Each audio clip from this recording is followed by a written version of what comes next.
Hi, everyone. Good morning.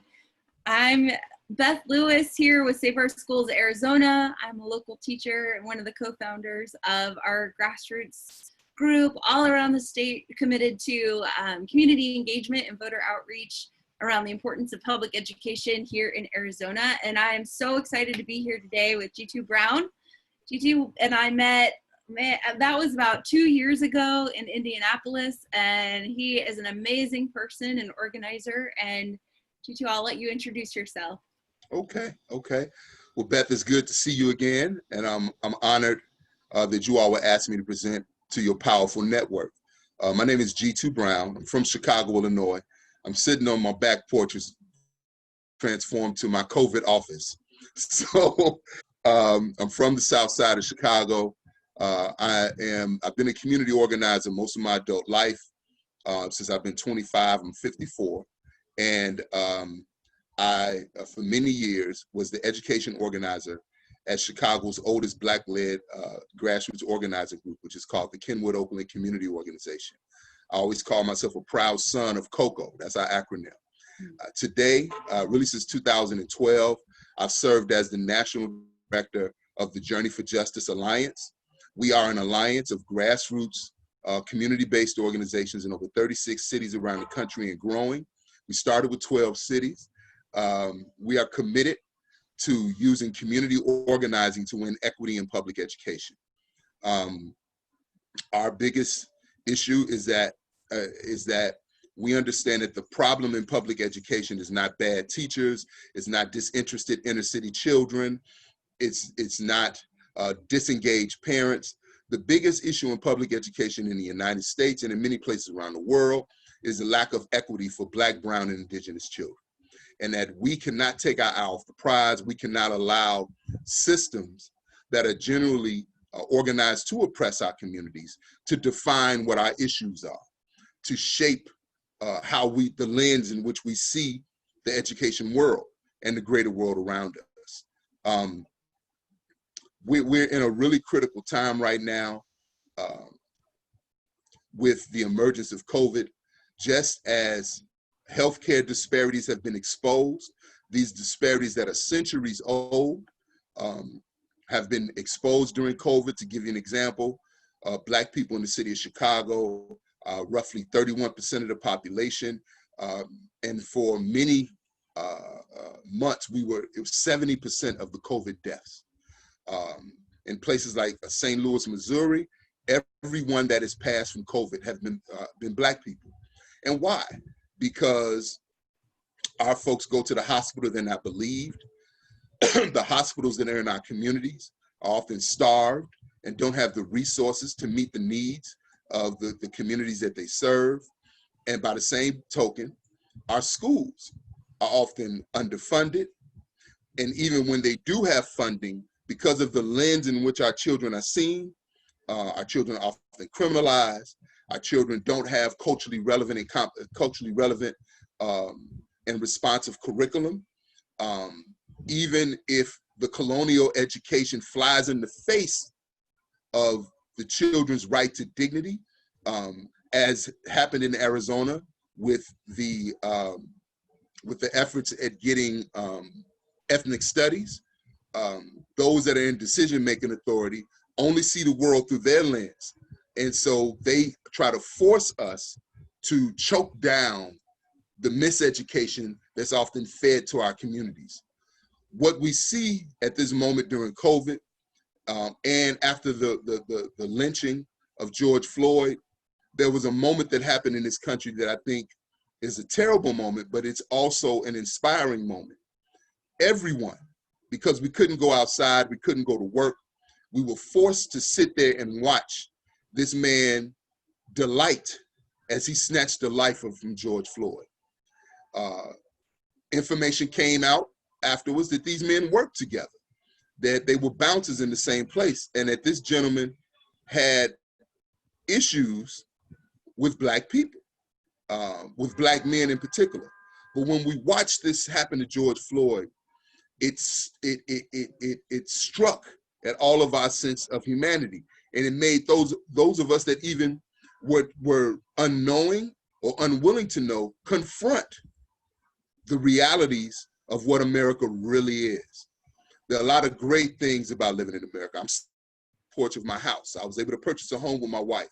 And of course, there are luxuries that we have that other countries don't. That does not mean that we are free.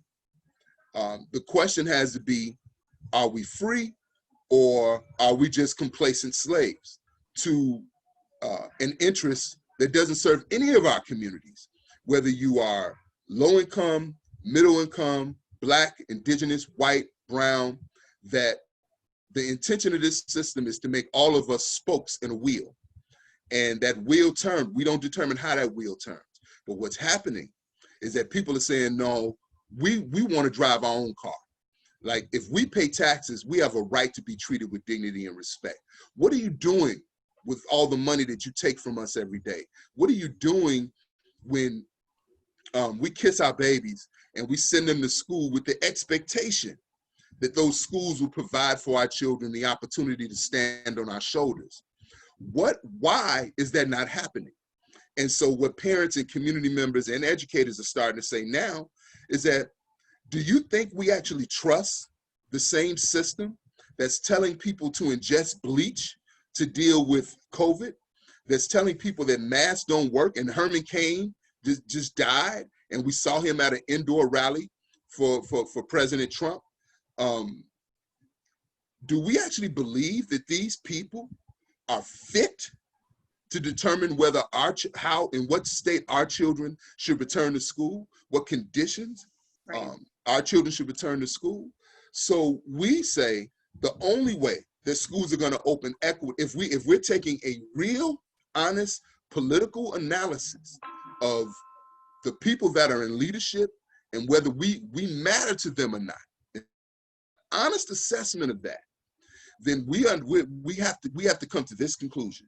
The only way schools will open safely and equitably is if we make it so. And just because they say something does not mean that's what it is. There's an old saying, people do what you let them do. So for us, what we're realizing now is that this cannot be a situation where we do a rally, we go speak to our legislators, accept whatever decision they make. No, because our children's lives, our educators' lives, our janitors, our school staff's lives are at stake. And beyond that, whenever school returns, it cannot go back to the old, same old, same old. It has to become an equitable school system. We will accept nothing less. So that's my opening tirade. And so any questions or any other questions you got, Beth, I'm open to it. No, spot on. We've been fighting the same battles here in Arizona that I know you've been fighting for decades in Chicago. And, you know, I've heard you present. I know that our battles are very similar here in Arizona. We have the most inequitable funding in the entire country. There was a report that came out by the Ed Build Foundation. Remember the 23 billion report last year? It said $23 billion less in funding are spent on non-white districts across the state than white districts. And in Arizona, we're by far the first offender. So, you know, Save Our Schools has been trying to work with lawmakers to put pressure for more equitable funding.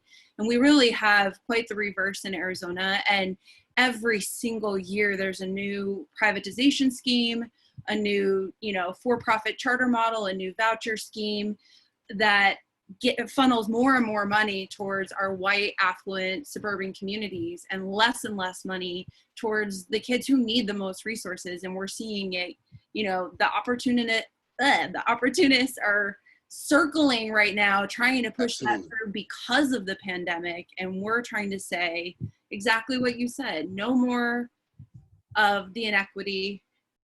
Our kids need to be held safe, right? Their safety needs to be prioritized. And, you know, a lot of people, I don't know if you've seen this in Chicago, but a lot of people have said, well, you know, we need to open our schools because of the socio-emotional health of our kids and because our Black and brown families need the supports of school. And, you know, we've kind of answered, to be honest, when did you care about those families? And when did you care about their social-emotional learning? So I'd love to hear more. I mean, I guess there's so many things to talk about. Yes, ma'am. One thing, I want to hear a little bit about your journey as you created Journey for Justice. Like, what's maybe the story? And I know that you've done some work around dismantling the privatization schemes that lead to such inequities. Maybe if you could talk to us a little bit about that. Yes, ma'am. So, as I stated, I was the education organizer at the Kenwood Oakland Community Organization, led by a dynamic, at that time, community organizer named Jay Travis.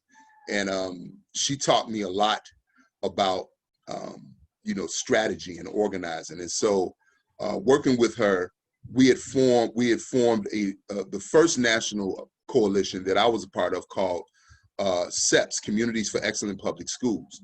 SEPS made, that's how I began to build relationships with organizers around the country. And eventually SEPS folded due to lack of funding support. And we all went back to our local communities. And I began to get phone calls, one in particular from Zakia Ansari from the Alliance for Quality Education in New York. And she told me, she said, Jitu, I feel all alone. I feel isolated. And I said, I do too. Because often when you are in cities, working with the populations of working class and low income Black and brown families and indigenous families, say that you deserve to get treated with respect and dignity brings the fury of that system against you. And so you're often isolated with your members and with your core key group of supporters, but you're still up against the city, the state, the corporate interests that demonize you and make it as if you're wrong for saying, get your foot off my neck. And so we began having conversations. As I said, J4J started with 12 cities. We began to have conversations. And of course, as you said, different locations, same game. We were realizing that no one was addressing the inequity. Like in the city of Chicago, 3 million people, Chicago is a hyper-segregated city. So Black people live on the south side and the west side. White people live on the north side, far southwest side, right? And Mexican families live on the near west side, on the lower part of the south and far, far southeast, et cetera, et cetera. So you could look at how institutions function in those different communities to see that there was an effort to make sure that beautiful babies that were white in not just affluent, in middle class communities received a completely different reality in regards to public education than children on the south and west sides. And that was just, we were just supposed to accept that's how it is. For example, if we define education as inspiration and information that prepare a people to make their way in the world, to positively impact the world. That inspiration comes first. Any educator will tell you that the most beautiful moment in a child's education is not when they regurgitate information that you've given them, but it's those moments of self-discovery. It's when a child realizes they can do more than they thought that they can do. When they problem solve, right? When they learn to work together in groups, those are the moments for educators that are the most rewarding. But if you deny opportunities for inspiration, like no art, no music, no world language, no small class sizes, no opportunities for project-based learning, no opportunities to travel, to see things, right? Like I've been blessed as an organizer I had incredible mentors. So I've traveled this planet. I've been in Ecuador, I've been in Africa, I've been all over the world.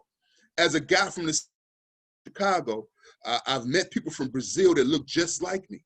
And I realized, wait a minute, I'm not a minority. I mean, Brazil is 85% Black. People, but these things are never shared with us. Like the only reason I speak English is because the people that stole my ancestors spoke English. Just like the reason why people in Portugal speak Portuguese is because the people that stole their ancestors spoke Portuguese. So if children are denied that opportunity for inspiration, then there is no education process. And so we understood that there was a need for us since we had these common stories from different places to come together. So our first action was actually in 2013, and we came together at an education conference in Chicago, and 12 cities filed Title VI civil rights complaints around school closings and the disparate impact that it had on Black communities. And we got national news right off the bat. Arnie Duncan, right? And our first victory was, people may remember that there was a situation where race to the top was the law of the land. And in order for states to give money, they had to apply for school improvement grants, which moved districts towards privatization. The only way you can get federal money is if you agree to school closings, charter schools, contract schools, turnaround models, right? And so our first victory was we chased Arnie Duncan around the country and made him add a fifth option, which was for evidence-based whole school models, which is translated to sustainable community schools. And we want about $150 million put in that pot to make sure that states could actually begin to expand the community school model as a privatization model. That let us know something. And we began this alliance. And in the beginning, we were fighting against school closings. We knew that in order for us to grow into a movement and build a movement, it couldn't just be what we were against. It had to be what we were for. And so we began to develop our platform. Folks can go to our website, www.j4jalliance.com. You can see our platform called for 25,000 sustainable community schools by 2025, elimination of punitive standardized testing. Why is that point important? The late great W.B. Du Bois said in 1940 that standardized testing was all about eugenics, proving the false narrative of whiteness. So my question is, if this ancestor understood that some nearly 85 years, 80 at this point, over 80 years ago, it's inexcusable that we're still using that metric today to determine students' growth. So people could see our platform, and we began to grow. I mean, I don't want to belabor you with a lot of details, but I would just say that we've grown to 36 cities, that we have been a major part of spreading sustainable community schools around the country, defeating privatization efforts. And we know that the only way we can do this is through community organizing. Community organizing and activism are not the same, they're different. They're both valuable, but an activist picks their issue and raises their voice to address that issue. An organizer works with the people directly impacted by an issue to build strategy and power so that they can lift their voice, right? And so Journey for Justice Alliance is made up of community organizing groups, because we know that the only way to beat money power is people power. It's not by electing a so-called progressive billionaire in office, right? That's what some people have done. Here in Illinois, we had Bruce Rauner, a Republican, probably on the list of worst governors in the history of the United States. He's on that list. He closed neighborhood schools and put charter schools up in Black communities with his name on it, right? And so what people did in Illinois is they went and found a billionaire that professed to be progressive. So our mayor now is a man named J.B. Pritzker. Pritzker comes from the Hyatt Hotel family. So his grandchildren are not gonna have to work, right? His sister was on the school board in Chicago and unanimously voted to close schools. So how progressive are they really, right? No, the way that we speak power to power is by good old-fashioned community organizing. The reason why Beth can sit on this platform and I can sit on this platform as a woman and as a Black man and lead organizations, go get on an airplane and nobody stop us because of the color of our skin, apply for loans and be able to get those loans. Every right that we have in this country is a direct result of community organizing. Our position is that we have become an unconscious constituency. We actually look at elected officials as our leaders instead of just representatives that are supposed to carry out our will. And so we have to revitalize the notion of community organizing in our cities. Again, become a conscious constituency, recognize that we carry wisdom and carry expertise. I don't care if you're a mother that doesn't have a high school diploma and you sell candy in front of your house as your hustle. I don't care what it is. We all have something to offer.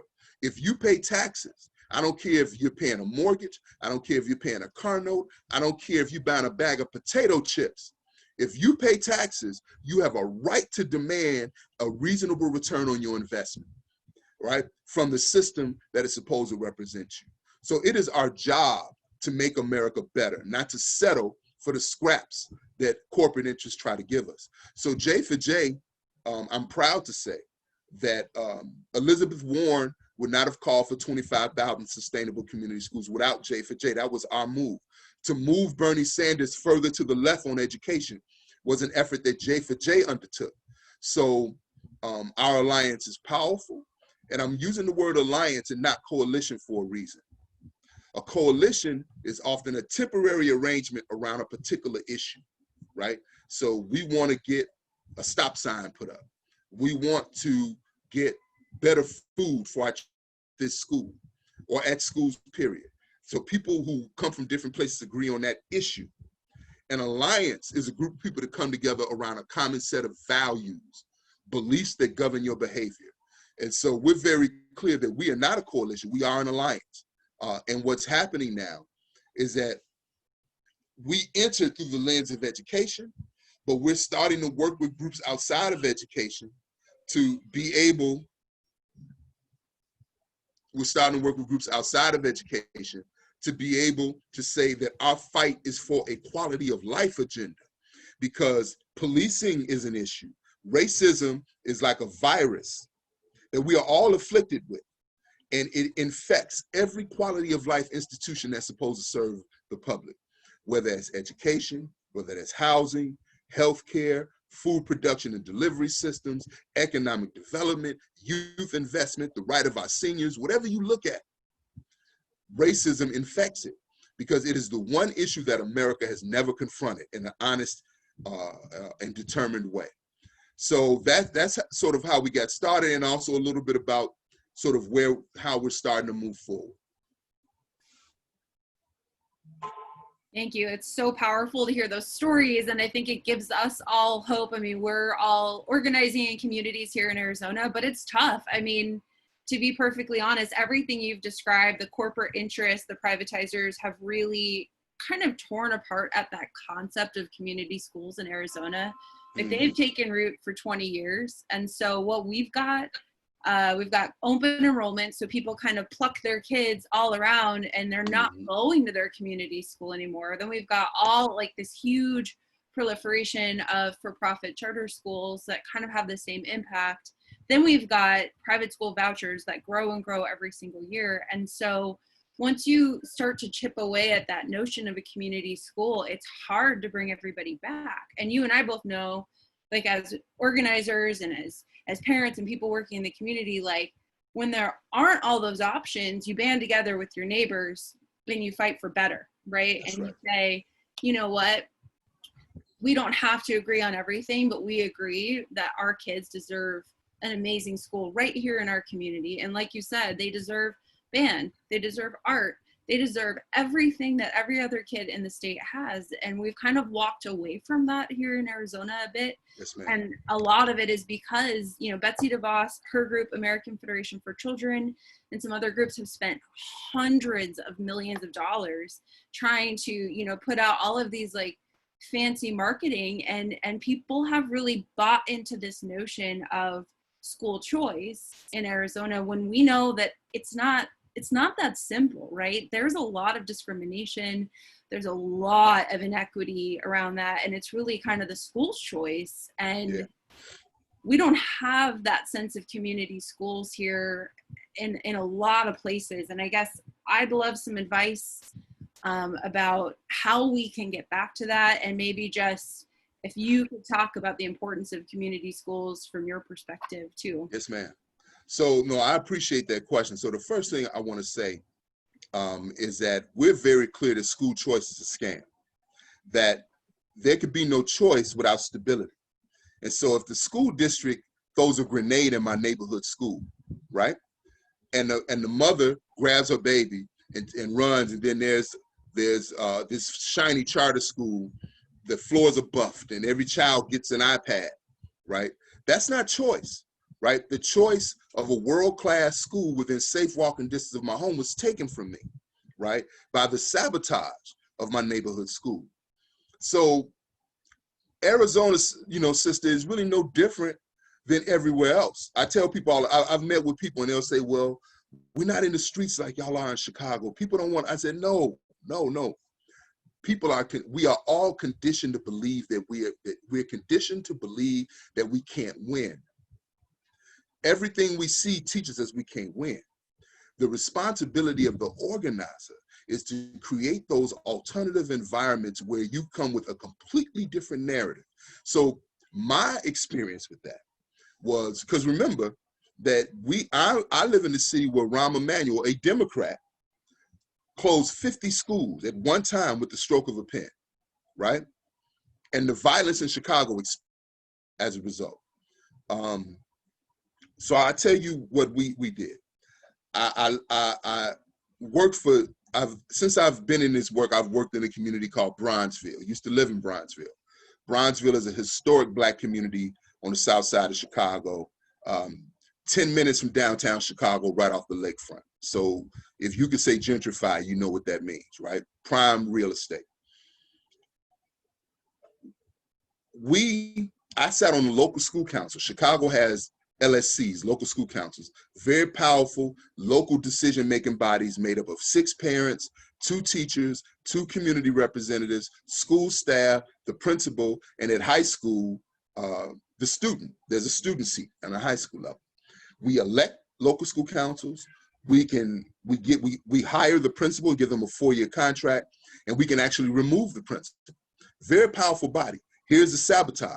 Our school board is our school board is appointed, I'm sorry. And so since we have mayoral control, the school board has the real power. So if they come with horrible policies, the LSCs are powerless to stop them, right? So here's a secret, and you got it from me, all right? The secret weapon that we have, Beth, is that no one goes to Black, brown, indigenous, and working class families and asks them, what do you think, and mean it? Now, as simple, I want people to reflect on what I just said. Nobody goes to the mother who works at Walmart or the mother that works at the liquor store or the father who drives and says, what do you think housing should look like in your community? What do you think healthcare should look like? And mean it. And by mean it, I mean, take what they've offered, create a plan, bring them in, get feedback, respond to their feedback, and then move with them to change it. So what I had to do, I sat on the local school council of a school called Diet High School on the south side of Chicago. I sat on that local school council for 10 years. In 2008, we had the largest decrease of students, the largest increase of students going to college in all of Chicago public schools. In 2008, 2009, we had the largest decrease in arrests and suspensions. We had a nationally recognized restorative justice program. Our students went around the country training people in restorative justice. In 2011, we won the ESPN Rise Up Award. We beat out over 600 schools around the country. As a small school doing great things, we got a $4 million transformation of our athletic facilities, and the next year they voted to close our school, right? So what we saw the writing on the wall because they were starting to disinvest in a lot of the programs that we had created at Diet that were working, like AVID, the mentorship programs for young women and young men that we had created. So as an organizer, I began meeting with parents at the feeder schools and the parents at Diet and the students to engage them in 6 pillars: curriculum that's relevant, engaging, and challenging; supports for high quality teaching, not high stakes testing; wraparound supports for every child; what does a student-centered school climate look like; transformative parent and community engagement. What does transformative parent and community engagement look like? And the 6th pillar was, what does inclusive school leadership look like? For example, a principal that thinks that PhDs should not have to talk to GEDs is not fit to run a community school, right? And so I talked to about 5,000 people, and we built a plan for Diet High School for what we called a sustainable community school village. It was a plan that connected Diet to 6 feeder schools. It had vertical curriculum alignment, culturally relevant and responsive curriculum, using the school garden that was at Diet, a student-ran school garden as part of the science curriculum. Beautiful plan. The American Education Research Association said it's the best plan they'd ever seen. And what happened in the same type of low-income community is because we engaged people with respect, and we took their input, and they saw that their input was reflected in our plan. Those people said, I'll come. We're going to meet with the mayor. I'll go. We're doing a rally in front of Diet on this day. I'll be there. We need people to call the mayor's office. I'll call. We want to send the mayor 1,000 postcards in support of our plan. Yes, I'll do that, baby. I might not be at a march, but I can do that. And so we engaged an entire community against one of them, because they were committed to closing Diet. All the rhetoric that they used, Diet test scores, lower enrollment at the school. We got to do something for the kids. Just like people are saying now, we have to put children in school. But where have they demonstrated any care and concern for these children in the past, right? The reason Diet transformed is because we made it transform, right? Those children knew we valued them. I was at that school every day, right? I moved my office to inside the school. So every day I saw those children. I took those children to Flint, Michigan, and we did service projects, took them on college tours. They knew they were valued. Here's what happened. We demanded that Diet doesn't, because they were phasing the school out, which means they would not allow freshmen. And so each grade would just matriculate until there were no more children in the school. We demanded that our plan get accepted. We began to target the mayor, because he was the power broker, and the alderman in our district as a secondary target, because we knew that he can go to the mayor and say, please, boss, get these people off me, right? And so what happened is we went to war with Rahm Emanuel over this school, but not just this school, but again, building what we call a pre-K through 12 system of education in our neighborhood. He finally said, after we broke up some of his press conferences, can you imagine Rahm Emanuel, if people remember, one of the most powerful Democrats in the United States, former chief of staff for Mayor Rahm Emanuel, for President Obama, congressman out of the state of Illinois, investment banker, his brother a Hollywood agent. So he was the fundraiser for Bill Clinton. He's a fundraiser for Hillary Clinton. So this power broker, this was not just some, bogus elected official. And people didn't want to fight him. We fought him to the point where we would go at his press conferences and we would just unfurl a huge Save Diet plan in front of his press conference. We would bird dog him, which means we would follow him everywhere he went. We chained ourselves to the statue outside of the mayor's office, right outside of his office.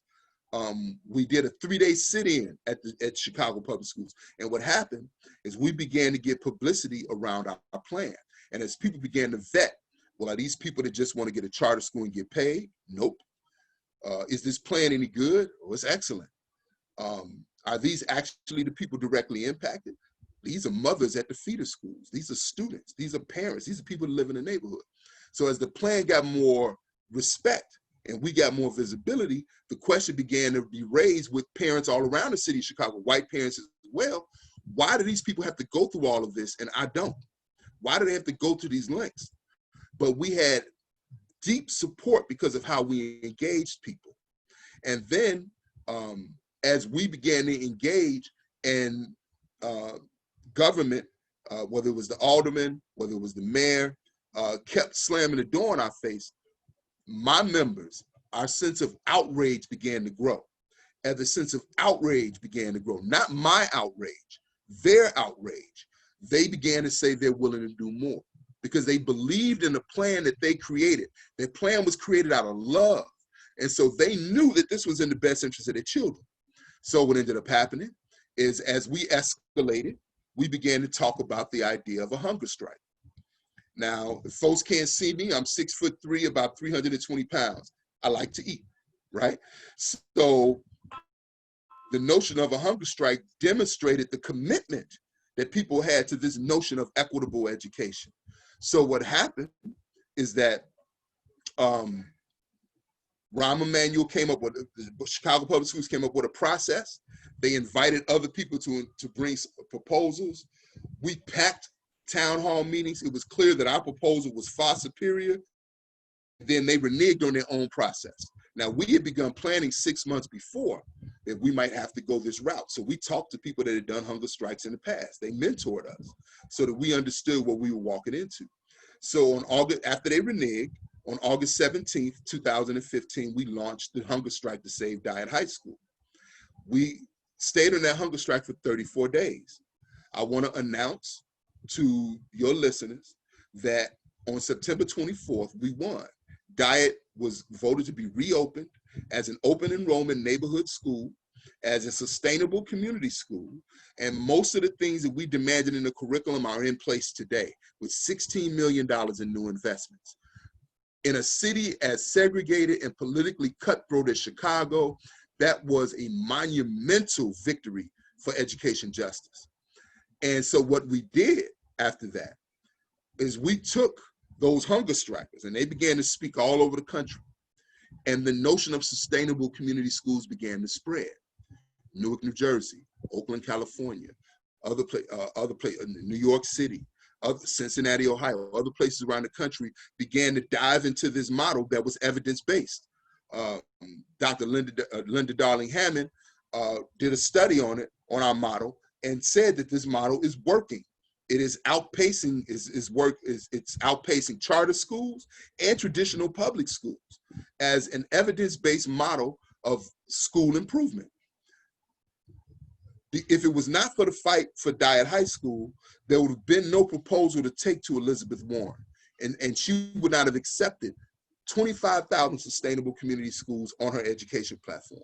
Bernie Sanders would not have committed $500 million for the funding of sustainable community schools if it was not for that. And if folks remember, Bernie Sanders, love him, but he was not on the right side of education justice in 2016.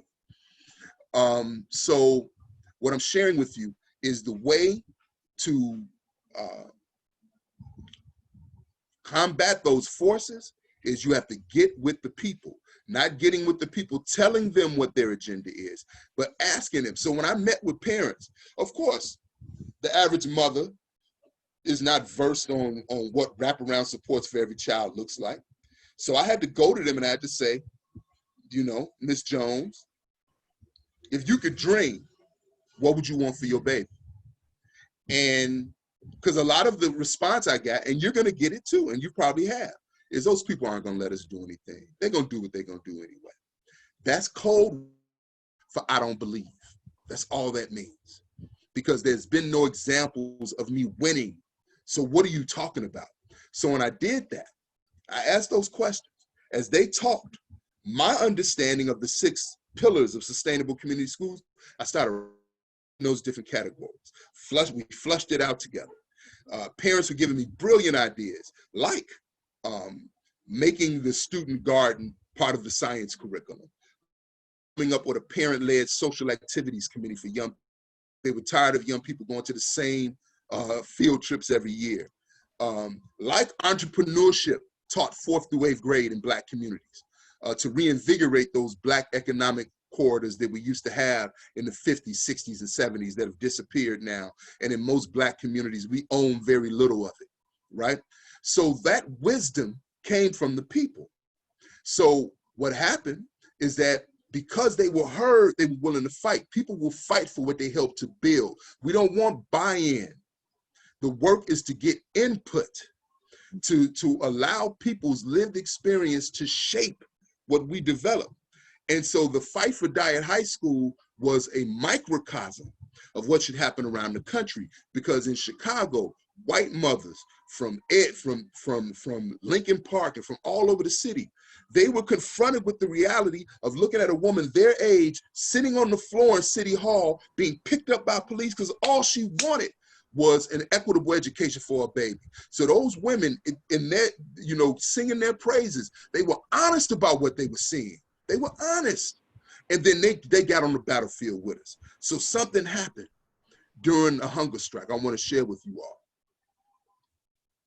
In the same city where John Burge tortured Black men, where he put electrical cables, excuse how graphic this is going to be. When they tortured Black men they would put electric cables on men's testicles to make them confess to crimes they didn't commit. In the same city where Richard Daley said during the Democratic National Convention, shoot to kill, in the same city where children went into what were not educated in school buildings, they were educated in trailers called the Willis wagons, Black children. I was one of those babies at Bennett Elementary School. I went to school in trailers as a child. So in the same city, during a budget hearing, where Rahm Emanuel, so dismissive of us, held public forums while we were starving in Washington Park, 700 people attended that hearing, and they stormed the stage. They stormed the stage against one of the most powerful Democrats in the country. His security literally picked him up and carried him out because the people were ready to overthrow him. And it started with honest, unsexy, very real engagement of the people directly impacted. So that's our secret weapon. And so I believe, Beth, that is the way that we build the momentum around our vision for what public schools need to look like.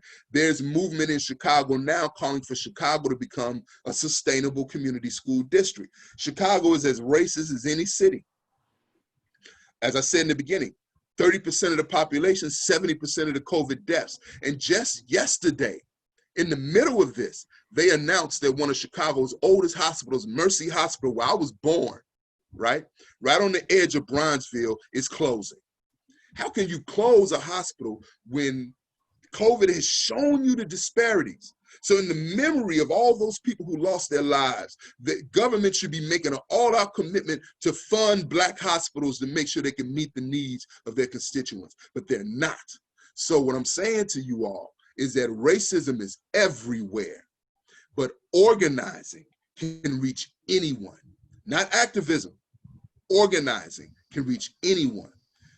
So that's how we're fighting, right? And I'm not trying to present a rosy picture like you're never gonna lose. You're gonna lose some battles. I've lost battles. There's schools that I fought to save, that I was a part of fighting to save, that are closed. In my neighborhood, we didn't win that fight.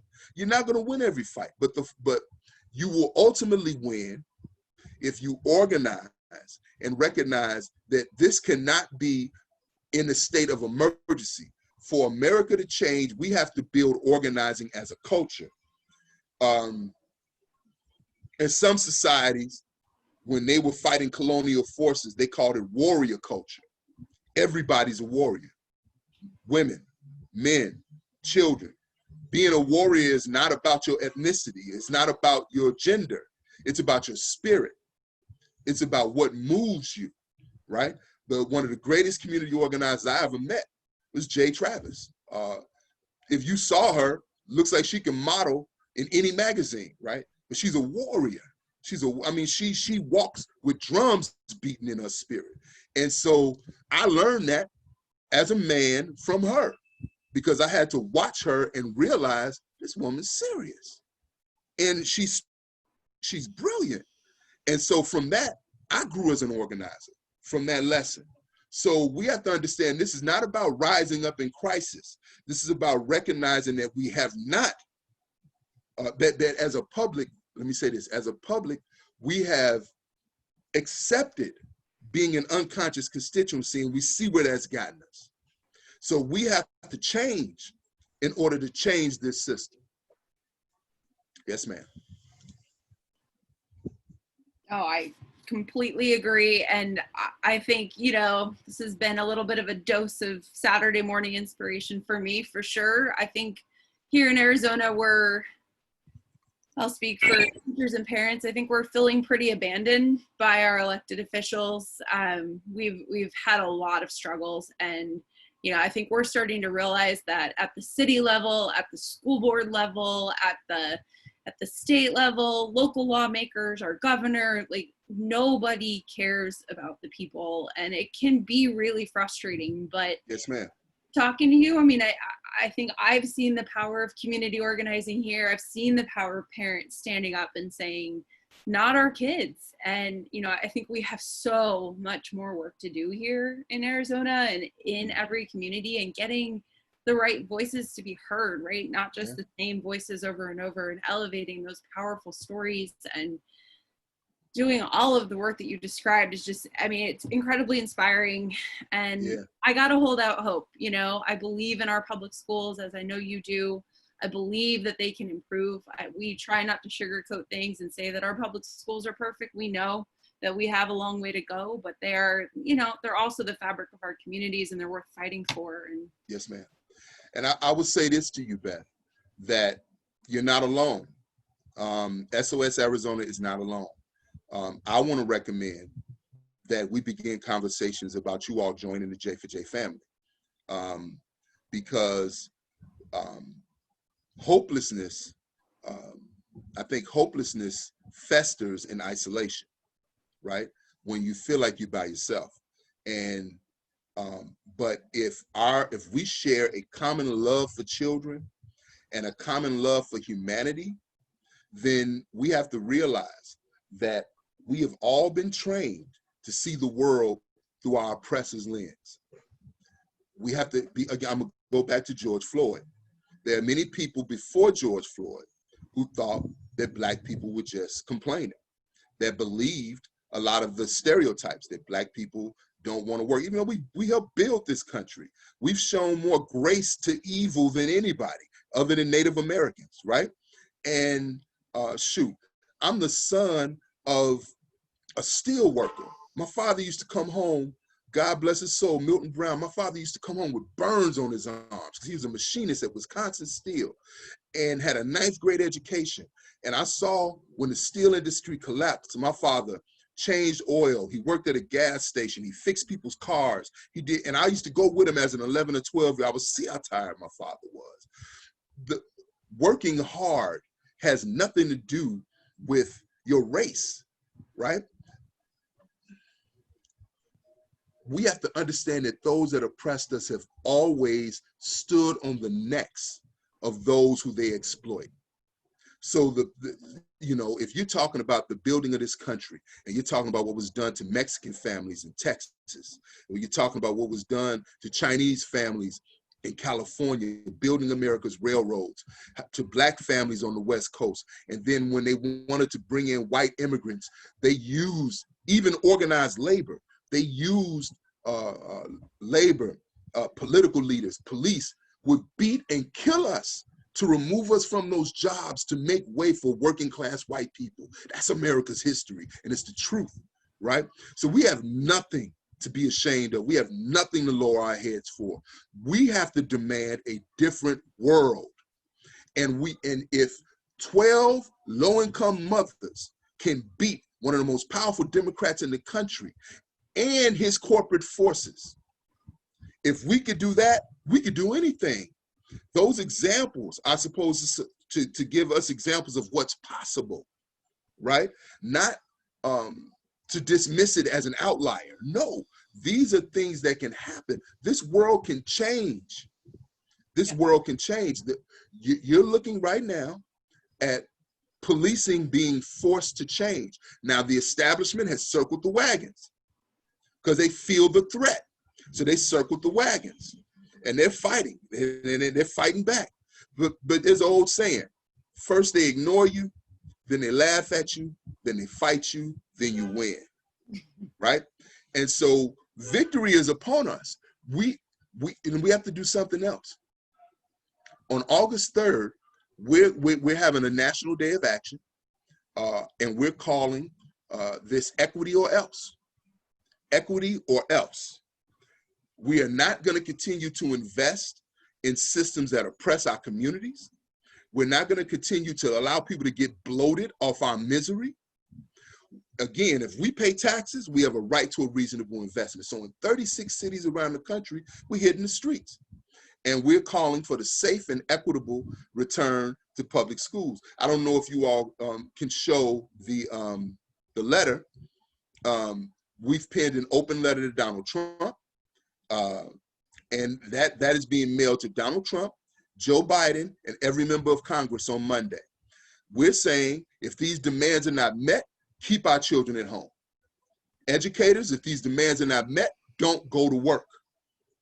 Because if we do, then that's complicity.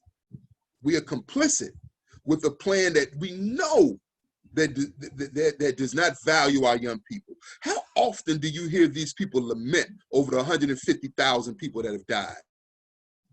Over 150,000 people gone. Mothers, children, fathers, grandparents. Their stories matter. Their lives matter. They have to matter to us. So those people, I'm going to say, I said this on an interview this morning, those people that are fighting to force our children into school in the fall, those people that are peddling misinformation, we have to stop acting like they're leaders. They're buffoons, right?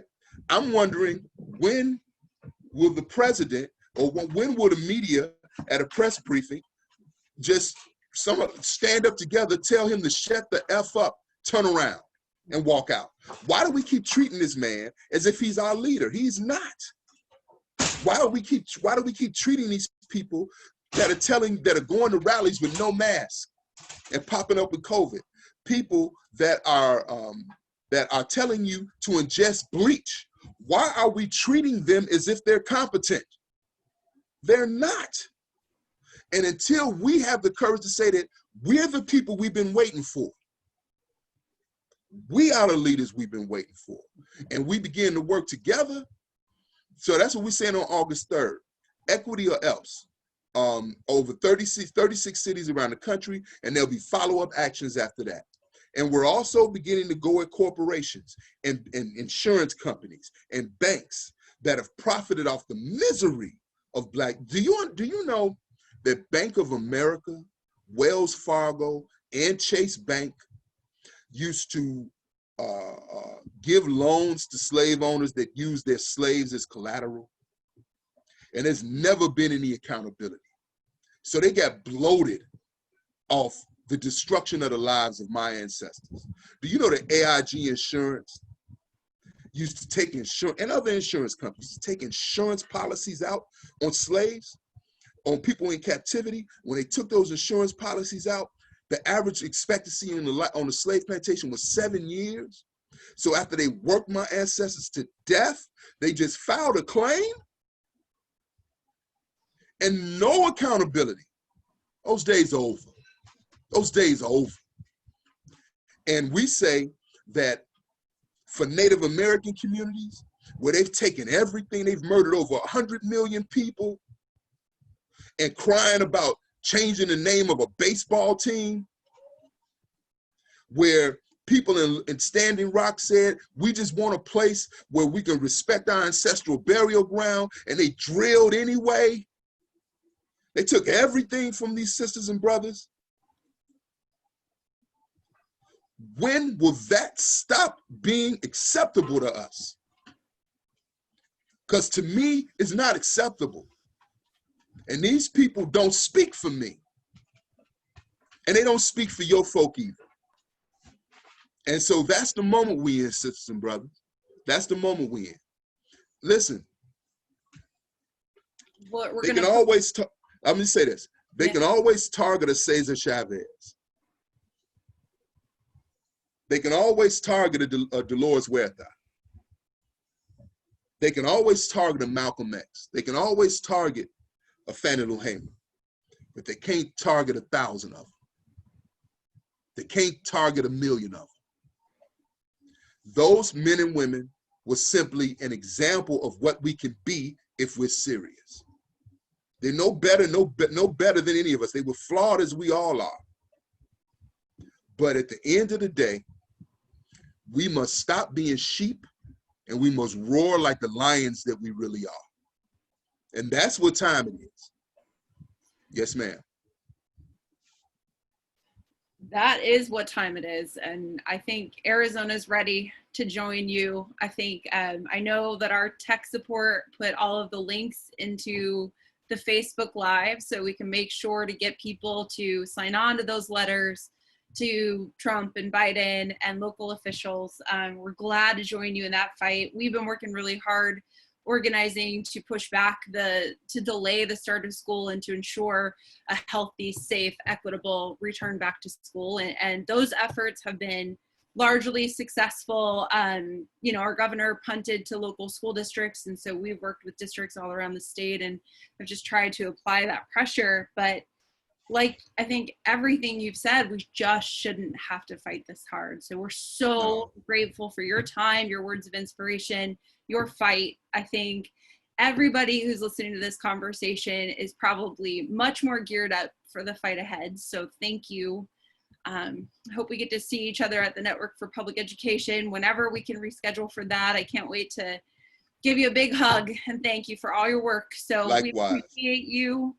Likewise. And thank you so much, Jitu, and stay in touch. Let's talk about more adding SOS to Journey for Justice. And I'm going to sign off to stop the live stream and let's keep in touch. Thank you. Absolutely. All right. Take care. All right. Take care. Bye-bye.